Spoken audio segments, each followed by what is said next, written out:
امیہ ابن خلف مکے کے سرداروں میں سے ایک اہم سردار تھا جو کفر اور شرک کا بہت بڑا پیشوا اور اسلام اور مسلمانوں کے حق میں روئے زمین کا ایک بہت بڑا شیطان تھا۔ ایک دن اس کو پتا چلا کہ اس کے کسی غلام نے بتوں کو پوجنے سے انکار کر کے کسی اور کو معبود بنا رکھا ہے۔ اس نے غلام کو فوراً بلا کر یہ پوچھا کہ میں نے سنا ہے کہ تم نے کوئی اور معبود بنا لیا ہے، سچ سچ بتاؤ کہ تم کس کی عبادت کرتے ہو؟ غلام نے کہا کہ محمد صلی اللہ علیہ وآلہ وسلم کے خدا کی۔ امیہ غصے سے لال پیلا ہو گیا اور کہنے لگا کہ محمد کی خدا کی پرستش کرنے کا یہ مطلب ہوا کہ تم ہمارے مقدس بتوں کے دشمن بن گئے ہو۔ سیدھی طرح راہ پہ آ جاؤ ورنہ ذلت کے ساتھ مارے جاؤ گے۔ میں یہ ہرگز برداشت نہیں کر سکتا ہوں کہ تم بتوں کی پوجا کرنے والے کے غلام رہ کر محمد کے خدا کی پرستش کرو۔ وہ غلام جو توحید کا سچے دل سے شیدائی ہو چکا تھا، اس نے بے دھڑک امیہ کو جواب دیا کہ میرے جسم پر تو تمہارا زور چل سکتا ہے، لیکن میں اپنا دل اور اپنی جان محمد صلی اللہ علیہ وآلہ وسلم اور اس کے خدا کے پاس رکھ چکا ہوں۔ اب اللہ کی عبادت ہی میری زندگی کا مقصد ہے اور تمہارے خود سے بنائے ہوئے بتوں کو پوجنا میرے بس کی بات نہیں ہے۔ یہ جواب سن کر امیہ بن خلف غیظ و غضب سے دیوانہ ہو گیا۔ ایک غلام نے اسے بے دھڑک جواب دے دیا تھا۔ اس نے کڑک کر کہا کہ اچھا تو پھر اپنی بے دینی کا مزہ چکھ، دیکھوں گا میں کہ محمد اور اس کا خدا تجھے کیسے بچاتے ہیں۔ امیہ کے تشدد شروع ہو گئے۔ مکہ کی زمین گرمی کے سبب بڑی مشہور تھی۔ امیہ اپنے غلام کو دوپہر کی تپتی دھوپ میں زمین پر لٹا کر سینے پر بھاری پتھر رکھ دیتا تھا کہ وہ کروٹ نہ لے سکے، پھر کہتا تھا کہ محمد کے دین سے باز آ جاؤ، لیکن اس ظلم کے باوجود بھی اس غلام کے منہ سے سوائے احد کے کچھ نہیں نکلتا تھا۔ امیہ مزید غضبناک ہو کر اذیتیں مزید بڑھاتا جاتا۔ ایک مرتبہ تو امیہ نے ظلم کی انتہا کر دی۔ پورا ایک دن اور پوری ایک رات غلام کو بھوکا پیاسا رکھا اور تپتی ہوئی ریت پر لٹا کر اسے تڑپنے کا تماشا دیکھ رہا تھا۔ اس کی یہ کوشش بھی غلام کو حق سے نہ ہٹا سکی۔ آخر تھک ہار کر امیہ نے مکے کے بدماش لڑکوں کو بلایا اور ان سے کہا کہ اس غلام کو اتنی اذیتیں دو کہ یہ محمد اور اس کے خدا کا نام لینا بھول جائے۔ یہ لڑکے امیہ کی خوشی حاصل کرنے کے لیے اس بے بس غلام کو بری طرح مارتے پیٹتے تھے۔ جسم کے کپڑے اتروا کر لوہے کی چادریں پہنا کر تپتی دھوپ میں کھڑا کر دیتے تھے، لیکن غلام کی زبان سے احد کے سوا کچھ نہیں نکلتا تھا۔ اسلام کی راہ میں یہ بے پناہ اذیتیں سہنے والے صحابی کوئی اور نہیں بلکہ حضرت بلال حبشی رضی اللہ تعالیٰ عنہ تھے۔ انہی ظلم و ستم کے دوران ایک دن حضرت ابو بکر صدیق رضی اللہ تعالیٰ عنہ کا ادھر سے گزر ہوا۔ آپ رضی اللہ تعالیٰ عنہ نے امیہ سے فرمایا کہ اے امیہ، اس بےکس اور مظلوم پر اتنے ظلم و ستم نہ کر، اس نے تمہارا کیا بگاڑا ہے؟ وہ خدائے واحد کی عبادت کرتا ہے، اگر تو اس پر احسان کرے تو یہ احسان آخرت میں تیرے کام آئے گا۔ اس پر امیہ نے نہایت حقارت سے کہا کہ میں تمہاری اس خیالی آخرت کے دن کو نہیں مانتا، جو میرے دل میں آئے گا میں تو وہی کروں گا۔ صدیق اکبر اس جواب پر کافی افسردہ ہوئے، لیکن پھر بھی آپ رضی اللہ تعالیٰ عنہ نے اسے سمجھایا کہ اس مظلوم پر ظلم و ستم کے پہاڑ توڑنا تیری شایان شان نہیں ہے۔ جس پر امیہ نے تنگ آ کر کہا کہ اگر تم اس کے اتنے ہمدرد ہو تو اسے خرید کیوں نہیں لیتے؟ حضرت ابو بکر صدیق جھٹ تیار ہو گئے اور فرمایا کہ بولو کیا دام لوگے؟ امیہ نے کہا کہ تمہارے پاس ایک غلام ہے جس کا نام فسطاط رومی ہے، وہ مجھے دے دے اور اس کو لے جا۔ حضرت ابو بکر صدیق رضی اللہ تعالیٰ عنہ فوراً ہی راضی ہو گئے، جبکہ امیہ کا خیال تھا کہ فسطاط ایک نہایتی کارآمد غلام ہے جس کی قیمت زیادہ ہے اور حضرت ابو بکر صدیق رضی اللہ تعالیٰ عنہ اسے دینے سے انکار کر دیں گے، مگر آپ فوراً راضی ہو گئے۔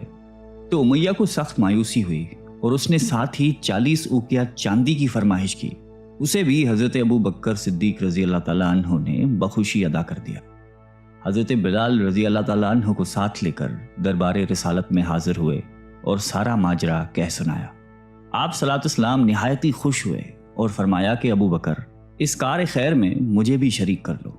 صدیق اکبر رضی اللہ تعالیٰ عنہ نے فرمایا کہ یا رسول اللہ، میں اسے خدا کی راہ میں آزاد کر چکا ہوں۔ یہ سن کر زبان رسالت سے صدیق اکبر رضی اللہ تعالیٰ عنہ کے لیے کلمہ رحمت جاری ہو گئے۔ حضرت بلال رضی اللہ تعالیٰ عنہ نے اس غلامی میں 28 سال گزار دیے، لیکن آپ چونکہ نہایتی نیک اور پاکیزہ طبیعت کے تھے لہذا جب حضرت صلی اللہ علیہ وآلہ وسلم نے دعوت توحید دی تو آپ نے فوراً اسے قبول کر لیا، اور یوں آپ سابقون الاولون کے مقدس جماعت میں شامل ہو گئے۔ رہائی پانے کے بعد حضرت بلال ہمیشہ آپ صلی اللہ علیہ وآلہ وسلم کی خدمت میں حاضر رہتے تھے اور دل و جان سے نبی پاک صلی اللہ علیہ وآلہ وسلم کی خدمت بجا لاتے۔ آپ صلی اللہ علیہ وسلم حضرت بلال کو کسی بھی چیز کا حکم دیتے تو آپ اپنی جان بھی لڑا دیتے۔ غزوہ بدر سے لے کر غزوہ تبوک تک تمام غزوات میں شامل رہے، لیکن حضرت بلال کی اسلام کے لیے سب سے بڑی خدمت اور ان کے لیے سب سے بڑی سعادت اسلام کا سب سے پہلا مؤذن ہونا ہے۔ ہجرت کے بعد جب مسجد نبوی صلی اللہ علیہ وآلہ وسلم تعمیر ہوئی تو آپ صلی اللہ علیہ وسلم نے آپ کو اذان دینے کا ذمہ سونپا۔ آپ کی آواز نہایت ہی دل نشیں تھی اور اس میں ایک ایسی تاثیر تھی کہ اذان کی آواز سن کر لوگ سب کام چھوڑ چھاڑ کر مسجد کی طرف دوڑتے۔ 8 ہجری میں جب مکہ فتح ہوا تو کعبے کو بتوں سے پاک کرنے کے بعد آپ صلی اللہ علیہ وسلم نے حضرت بلال سے فرمایا کہ اے بلال، کعبے کی چھت پر کھڑے ہو کر اذان دو، اور یہ مبارک سلسلہ حضور صلی اللہ علیہ وآلہ وسلم کی حیات مبارکہ تک اسی محبت اور عقیدت کے ساتھ جاری رہا۔ لیکن 11 ہجری میں جب آپ صلی اللہ علیہ وسلم نے سفر آخرت اختیار کر لیا تو اس عاشق رسول صلی اللہ علیہ وآلہ وسلم پر غم کا پہاڑ ٹوٹ پڑا، اور مدینے میں رہنا اب آپ کے لیے دشوار ہو گیا۔ آپ کو ہر وقت پیارے نبی صلی اللہ علیہ وآلہ وسلم کی یاد ستاتی رہتی تھی۔ آپ صلی اللہ علیہ وسلم سے آپ نے سنا ہوا تھا کہ مومن کے لیے سب سے افضل عمل جہاد فی سبیل اللہ ہے، لہٰذا آپ رضی اللہ تعالیٰ عنہ خلیفہ اول حضرت ابو بکر صدیق کی خدمت میں حاضر ہوئے اور جہاد پر جانے کی اجازت طلب کی، لیکن حضرت ابو بکر صدیق رضی اللہ تعالیٰ عنہ نے آپ کو خدا کا واسطہ دے کر کہا کہ مجھے اس بڑھاپے میں تنہا چھوڑ کر مت جاؤ۔ تو حضرت بلال نے اس شرط پر ابو بکر صدیق رضی اللہ تعالیٰ عنہ کی بات مان لی کہ اب وہ رسول اللہ کے بعد کسی کے لیے اذان نہیں دیں گے۔ حضرت ابو بکر صدیق رضی اللہ تعالیٰ عنہ نے ان کی یہ بات مان لی، لیکن آپ کے دور خلافت کے بعد خلیفہ دوم حضرت فاروق اعظم رضی اللہ تعالیٰ عنہ کے دور میں بھی جب بیت المقدس کی تسخیر کے لیے شام جانا پڑا تو وہاں عیسائیوں سے صلح نامہ طے پانے کے بعد حضرت عمر فاروق رضی اللہ تعالیٰ عنہ نے ایک خطبہ دیا اور حضرت بلال سے درخواست کی کہ آج جب کہ قبلہ اول پر توحید کا پرچم لہرا دیا ہے تو اس باعظمت موقع پر اگر آپ اذان دیں تو ہم آپ کے مشکور رہیں گے۔ حضرت بلال نے یہی اذان دینی شروع کی تو صحابہ کرام کو عہد نبوی کی مبارک یاد تازہ ہو گئی اور ان پر رخت طاری ہو گئی۔ شام کے معرکے کے بعد حضرت بلال نے شام ہی کے ایک گاؤں میں رہائش اختیار کر لی، کیونکہ مدینے میں ہر وقت آپ کو آپ صلی اللہ علیہ وسلم کی یاد ستاتی رہتی تھی۔ لیکن ایک دن آپ نے خواب میں آپ صلی اللہ علیہ وسلم کی زیارت کی۔ آپ ان سے فرما رہے تھے کہ اے بلال، کیا ابھی وقت نہیں آیا کہ تم ہماری زیارت کے لیے آؤ؟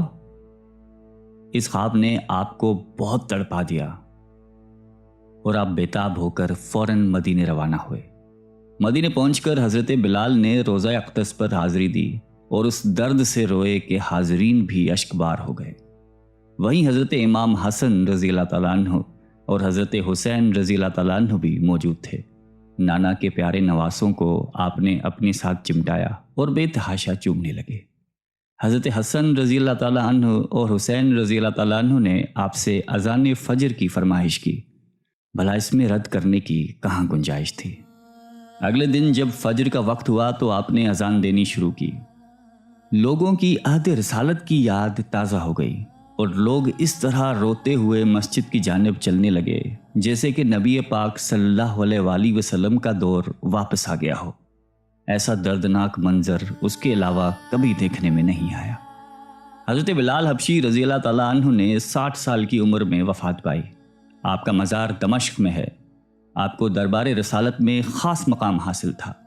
آئیے ہم سب اللہ تعالیٰ سے دعا کرتے ہیں کہ ہمیں بھی حضرت بلال حبشی رضی اللہ تعالیٰ عنہ کی صفات میں سے کچھ عطا فرما دے۔ آمین۔